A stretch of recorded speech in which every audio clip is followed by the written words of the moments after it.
Hello friends, நான் இன்றைக்கி ஒரக்கடை வரைக்கும் போயிருந்தேன். ஒரக்கடைக்கு போயிட்டு வரும்போது படப்பிக்கு முன்னாடி இருக்கிற இந்த சரவணா ஸ்டோருடைய ஜமா ஐஸ்கிரீம் கடைக்கு போயிருந்தேன். இந்த கடையில் bun butter jam, bread items, எல்லா வகையான பேக்கரி ஐட்டம்ஸும் இங்கே கிடைக்குது. பிஸ்கெட் ஐட்டம்ஸ் வந்து பார்த்திங்கன்னா எல்லா ஐஸ்கிரீமும் கிடைக்குது, கூல்ட்ரிங்க்ஸும் உங்களுக்கு கிடைக்குது. இங்கே வெரைட்டிஸ் ஆஃப் பிஸ்கெட்ஸ் நிறைய இருக்குது. இது மட்டும் இல்லாமல் இங்கே இருக்கிற ஸ்வீட்ஸ் அண்ட் சேவரிஸ் ஐட்டம்ஸ் எல்லாமே விற்கிறாங்க. இங்கே அதிகமாக பார்த்தீங்கன்னா சேவரிஸ் ஐட்டம் டிஃப்ரெண்ட்டாக இருக்குது. இங்கே இருக்கிற ஸ்வீட் எல்லாம் பியூர் கீயில் செஞ்சுருக்காங்க. இங்கே நிறைய சிப்ஸ் ஐட்டம், பொரி உண்டு, அது இல்லாமல் கலரான பாப்கார்ன் ஐட்டம்ஸ்லாம் வந்து பாக்ஸில் போட்டு வச்சுருக்காங்க.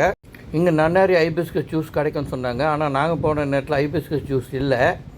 ஸோ அதனால் நாங்கள் பாதாம் ஜூஸ் வாங்கிட்டு வீட்டுக்கு தேவையான ஸ்நாக்ஸ் ஐட்டம்ஸ்லாம் வாங்கிட்டோம். அது கூடவே ஒரு 1/2 kg பட்டர்ஸ்காட்ச் ஐஸ்கிரீம் வாங்கிட்டு வந்துட்டோம் நாங்கள். உங்களுக்கு இந்த சைடு போகிற வேலை இருந்துச்சுன்னா இந்த கடைக்கு போய் பாருங்கள். அவ்வளோ ஐட்டம்ஸ் இருக்குது. உங்களுக்கு எதை வாங்குறதுனே தெரியாது, அவ்வளோ ஐட்டம் இருக்குது. இந்த வீடியோ உங்களுக்கு பிடிச்சிருந்தால் லைக் பண்ணுங்கள், ஷேர் பண்ணுங்கள், சப்ஸ்கிரைப் பண்ணுங்கள். தேங்க்யூ ஃபார் வாட்சிங்.